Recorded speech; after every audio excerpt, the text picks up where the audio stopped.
சரி கோவிலுக்குள்ள போயிட்டோம். நேற்று ஒரு பையன் இளைஞரணி சார்பில் நடந்த பேச்சு போட்டியினுடைய பயிற்சி. அந்த தம்பியினுடைய பெயர் காத்தவராயன், 10ஆம் வகுப்பு தான் படிக்கிறார். இப்ப நான் வந்து கேட்டேன், உனக்கு பிடிச்ச சாமி எதுன்னு கேட்டேன். காத்தவராயன் தான் பிடிக்கும்னாரு. காத்தவராயன் தான் பிடிக்குமா, நான் என்ன காரணம்னு சொல்லட்டாங்க. சொல்லுங்க பாப்போம் அப்படின்னா. உங்க காத்தவராயன் ரொம்ப கஷ்டமா இருந்தா போய் கட்டி பிடிச்சு கூட அழுகலாம்லன்னு. ஆமா அப்படின்னா. கண்ணத்தை கூட கிள்ளலாம்லன்னு. ஆமாண்ணா. காத்தவராயனுக்கு பிடிச்சதெல்லாம் சமைச்சு கொடுத்து நீயும் அங்கேயே போய் உட்காந்து சாப்பிடலாம்லன்னு. ஆமாண்ணா. காத்தவராயன்ட்டையும் உங்க ஊர் முனியானிட்டையும் உங்க ஊர்ல இருக்கக்கூடிய மாரியம்மன்ட்டையும் பக்கத்துல போக முடியும். பெரிய பெரிய ஆலயங்களில் கோவில்களில் உங்களுக்கு பிடித்த கடவுளே இருந்தாலும் பக்கத்துல போக முடியாது. நான் ஐயரும் ஐயங்காரோலாம் கிடையாது. உங்கள ஒருத்தன் தான் நானும். யாரா இருந்தாலும் குளிச்சு சுத்தபத்தமா இருந்தோம்னா கோயிலுக்குள்ள போய் சாமி கும்பிடலாம். கருவறைக்கும் போய் தொட்டு கும்பிட்டுட்டு வரலாம். அதுக்காக 100-200 பேர் நிக்கிற இடத்துக்கு போய் நானும் கருவறையில் இருப்பேன் அப்படின்னு கோயில் சொன்னா இதெல்லாம் நடக்காது. இங்க பகுத்தறிவு பேசுறவங்க எல்லாருமே 100-200 வருஷத்துக்கு முன்னாடி உள்ள காலத்திலே இருக்காங்க. இது 2024. இந்த காலகட்டத்துக்கு வாங்க. அந்த காலத்திலேயே இருக்காதீங்க. எல்லாருமே என் கோயிலுக்குள்ள விட மாட்டாங்களே, என்னைய சாமியை கும்பிட விட மாட்டாங்களே அப்படின்னு நிறைய உருட்டல் பெருட்டல் எல்லாம் சொல்லிக்கிட்டு இருக்கீங்க. நீங்க புழுகிற அளவுக்கு அறவே கிடையாது. புழுகிறதுக்கு ரொம்ப புழுகுறீங்களா?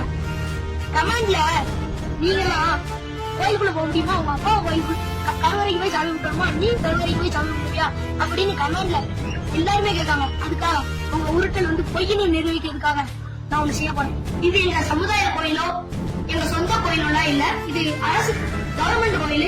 இந்த கோயில் 500 வருஷம் பழமையான கோயில். இந்த கோயிலோட அம்மனோட அருள் உங்களுக்கும் கிடைக்கும்.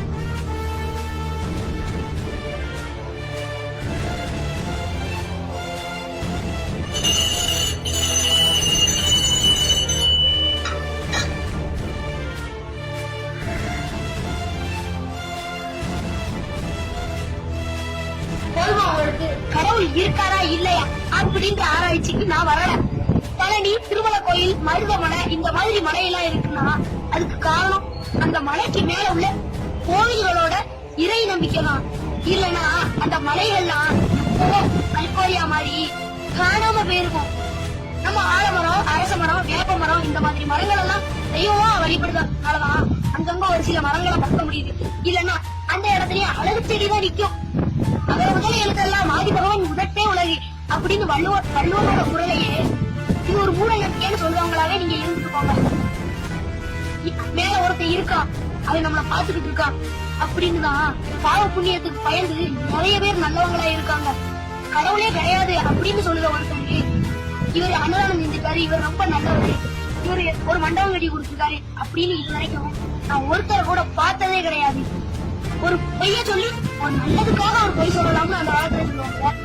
ஒரு பல நல்லதுக்காக உங்களை பொறுத்த வரைக்கும் இறை நம்பிக்கை, உங்களை பொறுத்த வரைக்கும் கூட நம்பிக்கை ஒண்ணு. ஒரு நல்லதுக்காக இருந்ததுன்னா அதை தான் விடுங்களேன். அதையா சும்மா போட்டு பாடா பண்ணுங்க.